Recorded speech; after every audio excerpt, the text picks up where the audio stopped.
bringing you the best that wildlife has to offer here at Laurel's Wood. This is Wildlife Whispers.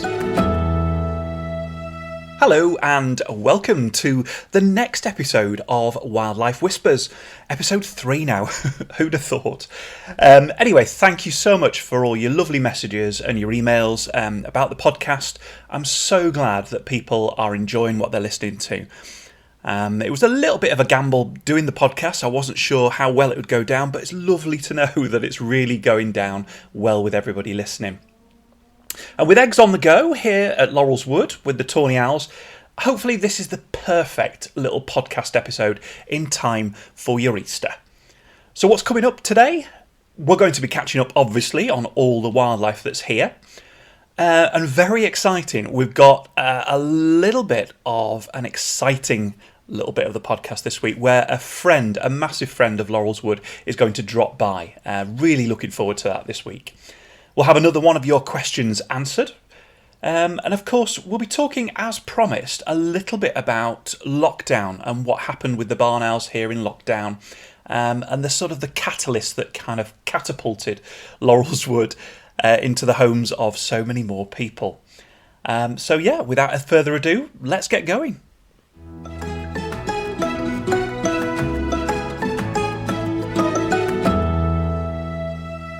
Well, once again, it's been a really busy week here at the Wood with the different camera setups that we have here. Let's kick off, as we always do, with the Tawny Owls. And so relieved. The network IT wizards, they have discovered what was wrong with it, and fingers crossed it's been resolved. I now have access back again to the camera in the Tawny Owl box. And what seemed to be happening was that because the Tawny Owl box is so far away, the network was struggling to keep the power going to 3 devices down there. Because obviously we've got the Badger Cam, we've got there's a little Wi-Fi head there now so that I can do some Wi-Fi camera work. And also there's the Tawny Owl box camera itself. And it was just struggling, I think, to power all 3 down an internet cable setup. So we're looking at maybe just injecting a little bit more power down the line if it happens again, but fingers crossed we'll be able to follow them for the rest of their journey. They are still with 4 eggs, and it's been lovely to see the male bringing the female prey for her dinner to eat, but also for her to go and stretch her wings every now and again, and she'll take off, maybe have 10 minutes outside or so. Always seems to come back with her own treat as well. So, you know, it's a hungry business sitting on eggs. You've got to build your strength up somehow. And so, yeah, it's been fascinating again to watch them. We've maybe got about 3 weeks left to go now before the eggs possibly start hatching. And I'll tell you more about the actual hatch date when we get that little bit closer. So yeah, all progressing really well with the Tawny Owls. Incubation well underway. The barn owls, they're still enjoying being a couple. No closer to egg laying yet, but there's still positive sights and sounds from the box each night that it's all moving in the right direction. Still plenty of mating, still plenty of padding about and creating a scrape and breaking the pellets up and things like that. So yeah, very, very positive. I think if I'm hedging my bets and putting money on it, I would say probably towards May. If they're going to lay some eggs, that's when I think it possibly might happen for them this year. Only going on previous kind of years, but I may well be proved wrong. These birds, they don't read textbooks. They don't keep to to a calendar. They will do their own thing. So we'll watch as the time progresses. The Kestrel Cam. I so want this to work for 2024. No Kestrel yet pictured on the camera. I'm still trying. We've seen a lovely shot of a stock dove. That was beautiful. I might share that sometime. And also a crow as well had been in there with a little bit of nesting material. So not quite sure what's going on there. It was a live kestrel site last year. I'm still hoping to get those beautiful pictures of a kestrel in there as they hopefully they take up residence once again. But yet nothing as yet on the kestrels. The blue tits, they're now underway. They'd been playing around with nesting material for a couple of weeks, taking bits in, taking it out. So it was a bit like the hokey cokey. They've now decided, I think, to start building their nest proper. They've been bringing material in and have been sort of lying down, flapping their wings, making sure they've got enough room.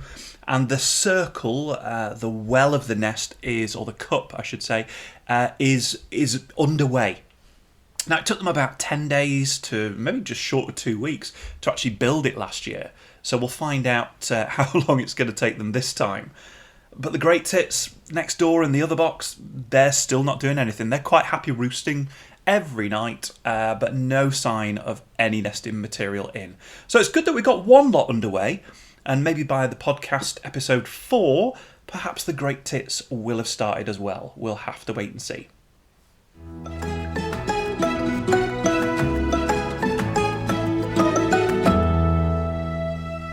Lockdown 2020 was really special.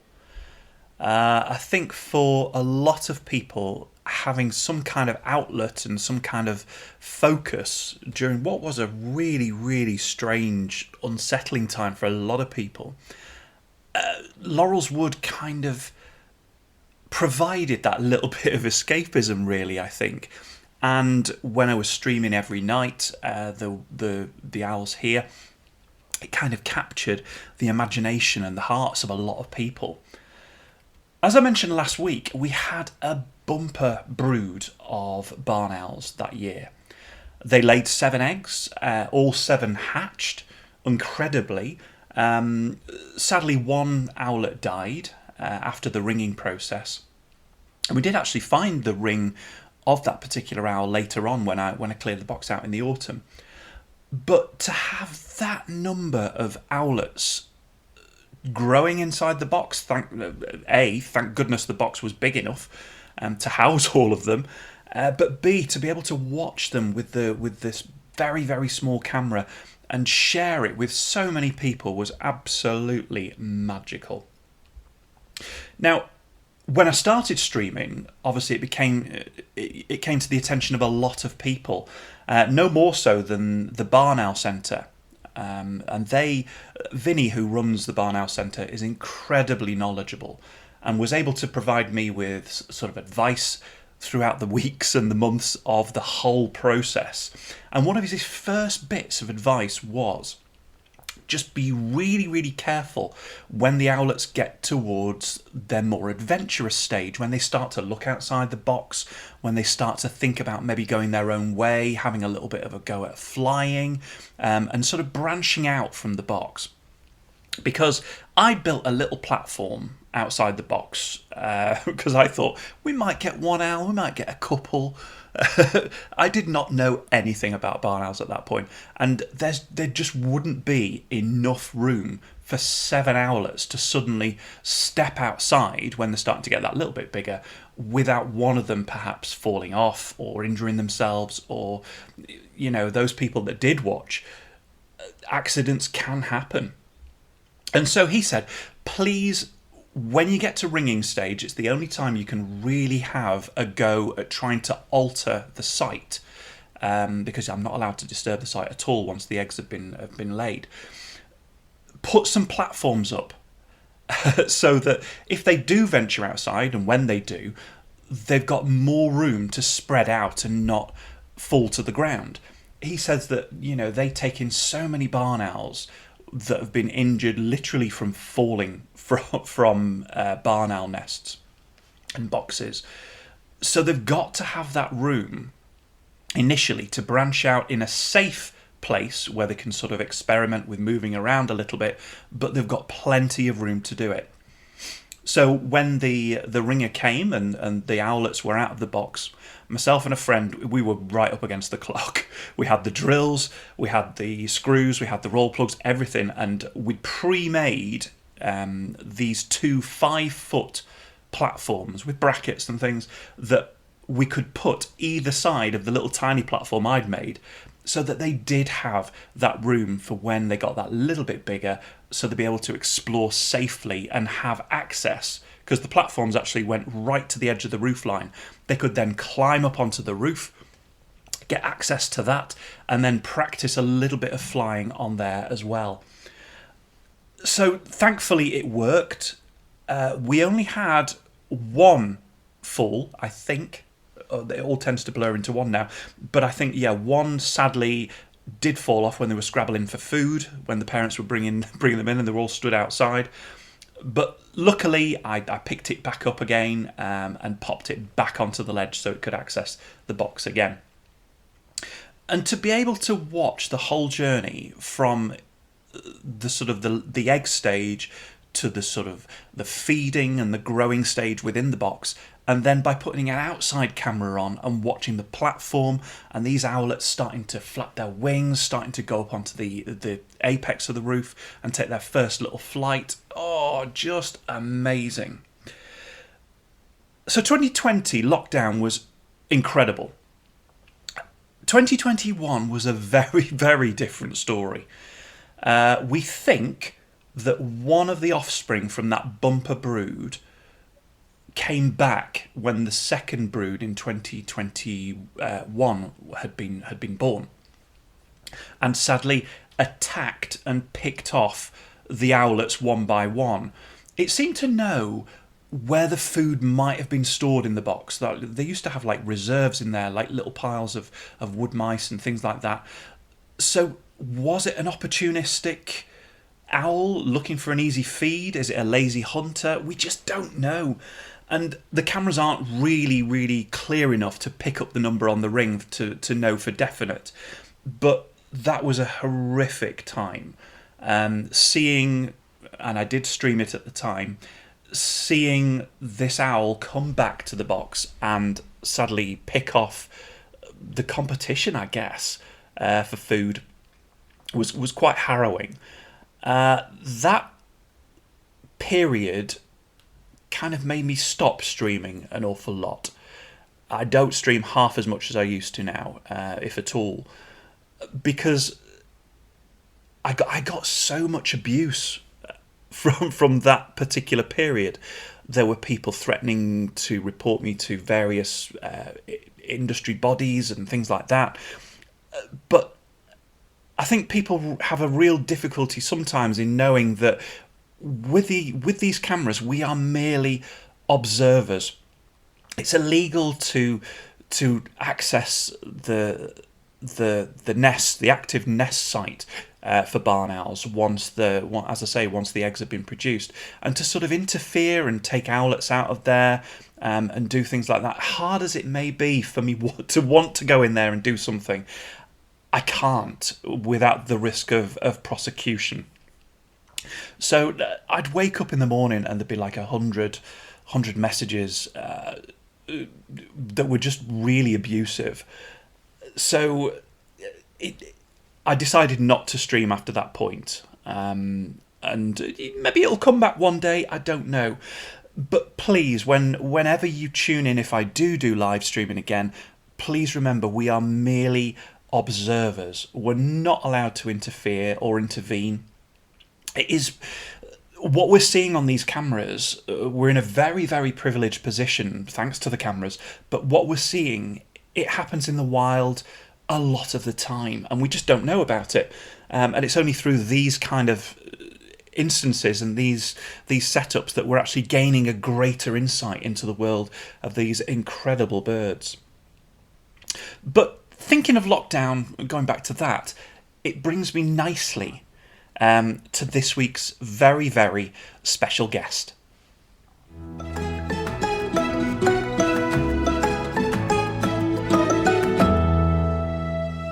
Now, I'd like to welcome a very good friend of Laurel's Wood. You'll have seen the name, maybe, if you've been following for a long time, but you won't have heard the voice. But his illustrations from life here at Laurel's Wood during lockdown took off. They went down incredibly well. Absolutely brilliant talent. Even going as far as resulting in 2 calendars and a children's book. So please, I'd like you to welcome Neil Paterson, the brilliant artist in residence for here at Laurel's Wood. Now, Of course, Neil, I know the story of how you became involved here at Laurel's Wood, but for everyone listening, can you tell everyone about how it all happened? How did it come about? Yeah, so my involvement. Well, I kind of got involved due to my wife, Nick. As during COVID, people were looking for an outlet, and she came across your website and on Facebook and started following. And every time I came in, she'd tell me about the goings on and what had been happening. So eventually, I joined in, and I must admit, watching the original family of barn owls from the very start to the fledging and all the adventures along the way became really, really addictive. Um, Probably getting me into a little bit of trouble, really, because I think one of the first questions I'd asked when I got in was, "What have the owls been up to?" Before I actually asked Nick, "How's your day been?" But it was such a joy to be able to watch them and be part of their adventures. It was really really good, and especially at the time of COVID, I think people just needed that outlet, and nature's just so therapeutic. I couldn't agree more, Neil. Therapeutic. There are so many words we could use to describe how wildlife affects us all, but yeah, I think that probably sums it up probably the best.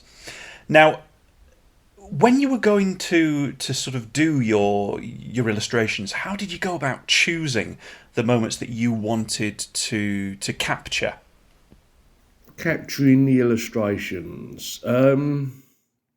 I think that it wasn't only the things that the birds were getting up to and watching them in an actual habitat and how they evolved, but it was also the narrative of all the comments.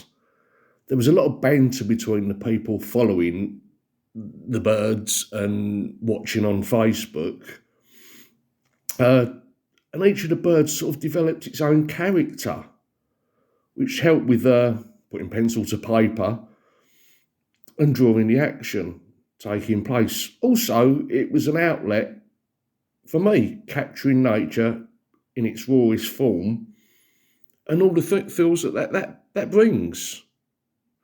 Um, yeah, I think it was a group effort from everyone. Just looking at how they responded, their comments, the things that they saw that maybe I didn't. It all helped with the illustrations. So yeah, I just really enjoyed doing it for everyone. So after that, after sort of some illustrations started to get posted, how for the benefit of everyone who wasn't following Laurel's Wood during the lockdown period, how did things kind of develop as a result of thousands of people seeing your illustrations? Um, at first, Nick thought it'd be a good idea to do some drawings of the owls, so we could post them just for people to see. So I posted just for a bit of fun, really. I think it was a picture of one of the fledglings taking a leap of faith as it sort of stretched its wings and was learning to fly. And I think that kind of got people's imaginations going from all your followers, the nesties, as they called themselves. And that helped. They were actually asking, "Have you thought about doing this? Did you see that?" And I'd have to go back through the videos and go, "Oh yeah, yeah, yeah," and I could understand what they're saying. But sort of every sort of thing that we spoke about, they were always either really, really funny, uh, or quite powerful and emotive. There were moments, sad moments as well. So yeah, just watching the family grow and being involved was amazing, and each character, Ringo, Boo, and the seven, they were all named by the followers, the people that were, watching the everyday life. And I think how can I put it? It became, I don't know, you just felt involved in what was going on. And just the feedback from everyone and the joy that people seem to be getting from the illustrations helped enormously. And actually, I got as much out of the reactions and the comments as I did from actually the drawing, which also helped, during COVID, everyone was sort of isolating. It built relationships, with yourself and a lot of the nesties, to the point, believe it or not, that I was actually being asked to do pictures for someone to have in their homes, which just totally blew me away. And as a result of the illustrations, and there were 2 calendars that you very, very kindly illustrated for us. Absolutely brilliant. And they went to South Africa, Australia. They went all over the world. Absolutely incredible. But it didn't stop there, did it? No. What happened after the calendars? So, after the calendars, well, that was an amazing time, doing the calendars, and so much fun. The reaction was, I think, beyond anyone's expectations, including yourself, probably. Then it kind of went a bit mad. People kept talking about, turning it into a book, and I should do some illustrations, or even write the book. Even though was an amazing idea, it scared the life out of me. As you can imagine, it's not something I've ever done before. But with Nick's encouragement, and there was a lot of it, I must admit, one evening I sat down and started to write the story. And I think because of the involvement with all the pictures, there was already something there. I think there was already a story developing because of everything we'd seen. And yeah, so I did a lot of writing and a lot of drawing, and eventually, with a lot of input from Nick and yourself, we ended up with a published children's book. What an amazing time. I think at one point it reached #1 in the Amazon Children Books on Birds, which is a very proud moment, not only for me, but I think for everyone involved. So yeah, it's definitely just from sitting in my living room, watching a couple of barn owls and their stories, so much changed for me personally that I will always be grateful for. And I really need to thank everyone who was involved,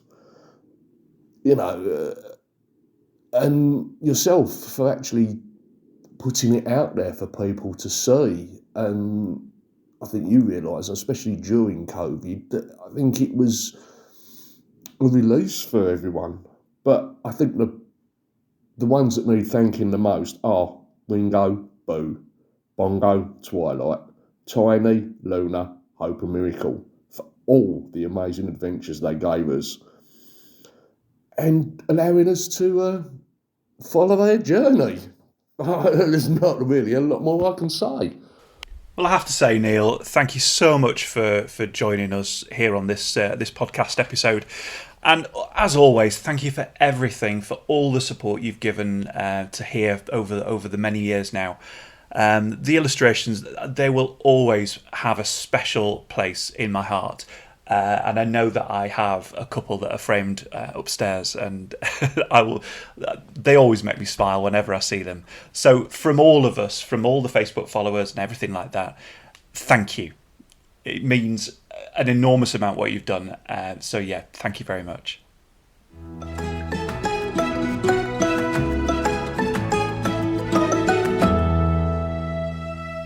Not content with my own voice on this podcast, somebody else wanted to get a little bit involved.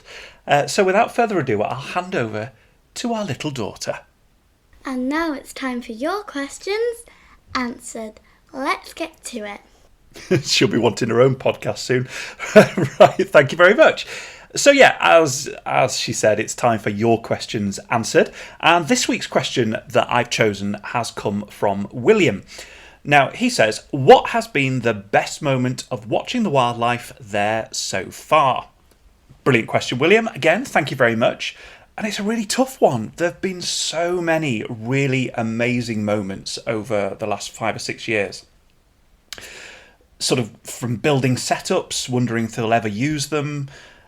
You build these things, you put cameras in boxes, they might never ever get used, but to see them sort of be inhabited, it's always fantastic. But I think if I was to choose one really standout moment, I think it's when all 7 owlets from our first ever brood here were all held together by the owl ringer. It was a very, very special moment to see them all just like in his arms. It always is a special moment whenever barn owls are rung, but that one, with it being the first, was probably the pinnacle. Such an amazing size of brood. The first time we'd ever had them, just absolutely blew me away. There's lots more opportunities, hopefully, for incredible sights and sounds over the next few years. One thing that it's probably taught me is that no 2 years are ever the same. Wildlife has a habit of not reading textbooks, not following rules or anything like that. They do their own thing. So yeah, there's always something surprising. So maybe my most amazing moment or best moment might change over the next 2 or 3 years. But yeah, in answer to your question, William, it was the 7 being held by the bird ringer back in 2020. Unbeatable so far.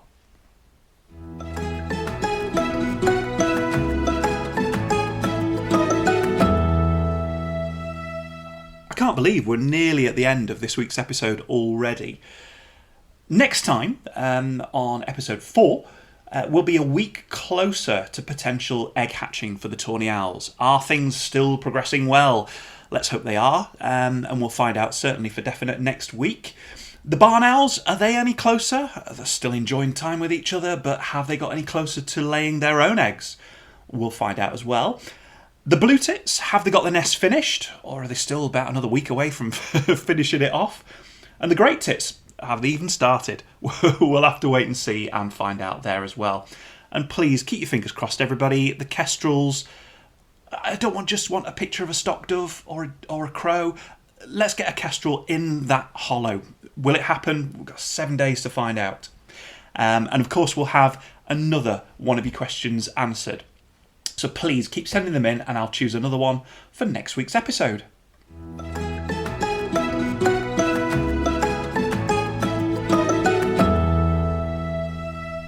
So all that remains for me to say is, as ever, thank you so much for listening. It means a huge amount, so thank you. I hope you found it, as normal, useful, informative, hopefully a little bit entertaining. Special thanks to Neil for appearing on the podcast and agreeing to do it. Thank you so much, Neil. Your support is always incredible. Thank you so, so much. And please, whichever podcast app you are listening on, don't forget to subscribe. And if you could leave me a review as well, that'd be really, really great, because it does help expose the podcast to other people who might find it of interest to them. You can get in touch with me. Just leave an email or send an email to info@laurelswood.com. You can follow Laurelswood on social media. We're available on Facebook. We're also on Instagram and also on X. Called it X this week, not Twitter. X. Thank you all for listening. I hope you have a lovely Easter. And remember, enjoy the wildlife wherever you are. I'll speak to you again soon. Thanks very much. Bye-bye.